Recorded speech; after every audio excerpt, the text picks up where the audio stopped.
Саламатсыздарбы, урматтуу кесиптештер, урматтуу Нурбек Өмөрбекович, урматтуу президенттин өкүлү, өкмөттүн өкүлдөрү.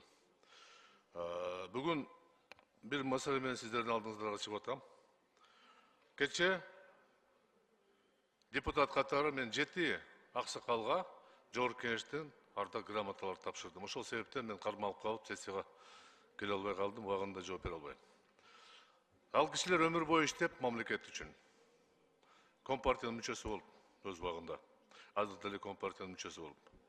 Эмгек менен жасаган иштери боюнча биз баарыбыз тең ошо менен пайдаланып атабыз. Ошого Жогорку Кеңештин жетекчилиги туура түшүнүп, менин көрсөтмөмдү колдоп, ал кишилерге Жогорку Кеңештин ардак грамотасы ыйгарылды. Бул кубанычтуу нерсе. Бирок мен ошол мезгилде карап атканда биздин кесиптешибиз Нурбек Өмөрбекович бир сунушту айтты. Ар бир депутаттын өзүнүн сунуш бергенге толук укугу бар.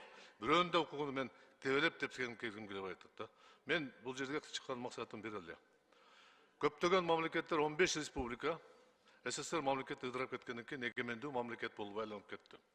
Сааналуу республика үчүн Совет бийлик жакшы калып келген, сааналуу бийлик үчүн. Анын арасында Кыргызстан. Байыркы тарыхыбыз менен 3000 жылдык тарыхыбыз менен болгон мамлекетибиз 20-кылдын башына келгенде жерибиз жок болчу. Экиге бөлүнүп турганбыз.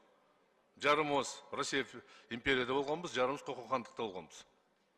Улуу Октябрь революцияга байланыштуу Совет мамлекет түзүлүп, кийин болуп туруп, биринчи Кара Кыргыз автономия область, кийин Кара Кыргыз автономия республика, кийинчерээк Кыргыз СССР түзүлгөн болчу. Мына ушул чегаранын ичинде биз бүгүн эгемендүү Кыргызстан ээ болуп турабыз. Көптөгөн улуттардын улуту бар, жери жок. Биздики жараткан тарых ушундай жакшы болуптур.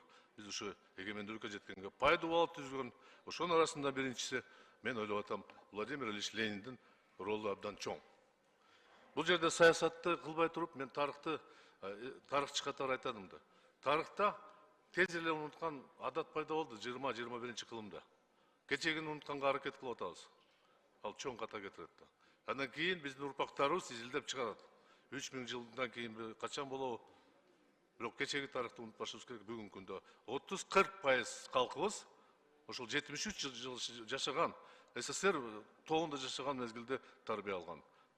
Жок дегенде аларды эске алып туруп, бир аз мен суранат элем. Мен эч кимден туура эмес, туура деп айта албайм мен. Бирок мен суранат элем, бул демилгени Ленин эстелигин алып коюу боюнча козгобой турсак, өтүнүч бул. Козгобой турсак. Атаган улуу аксакалыбыз Турдакул Субалештин эстелиги 200 метр жанында турат аллеяда. Мамлекеттик ишмерлердин эстеликтери турат. Татыктуу кишилер. Биз ал кишилерге айтып атабыз. Мына айтып атабыз, Исхак Разаков деп атабыз. Абдыкадыр Орозбеков деп атабыз. Бардык түптөлгөн бизди ата түптөгөн инсандар деп айтып атабыз. Эстеликтерди коюп атабыз. Бирок алар баары тең. Коммунисттик партия улуу Ленин деп туу кармаган. Анан биз алардын жаркын элесин сактап, келечекке өткөрүп, анан жанында жүргөн идеологияны четке чыгарганыбыз менимче бир аз ката болуп калат да. Урматтуу кесиптештер, мен сиздерден өтүнөт элем. Бул демилгени кандай болсо да убакыт келген эмес. Бир аз токтоп туралы. Бизде көптөгөн көйгөй бар. Мына Бишкек шаарыбызда эстеликтен тышкары биринчи көйгөйүбүз ыш болуп атат да. Өкмөт бизге эмне гана берип атат, мэрия берип атат маалыматты, биз күрөшүп атабыз, газификация болуп атабыз. Каяктан газификация? Күндөн күнгө жана начарлап баратат да. Келгиле ушул маселени чечели. Калган маселеге убакыт келет, мезгил келет. Мен дагы бир жолу суранат элем, урматтуу кесиптештер. Ушундай Ленин атанын эстелигини, бул тарыхый эстелик, эстелигин аталышыны токтотуп турсак, козгобой турсак. Бул сураныч бир аз аксакал жашым жеткенден кийин мен ушундай суроого керек деп таптым. Мен суранат элем. Биз үчүн, кыргыз калкыбыз үчүн, кыргыз эли үчүн Совет бийлик көбүрөөк жакшылык алып келген. Муну дайым эске алып жүрөлү. Рахмат. Рахмат. Исхак Абсаматович, бул боюнча Ленин эстелигин башка жакка алуу боюнча мен сунуш кылгам. Угуп атасыз да. Ал деген ошол Турдакул Усубалиевдин эски аянты ошонун атынан коюлуп тур 2020-жылы. Ошон үчүн мен ошону айткам.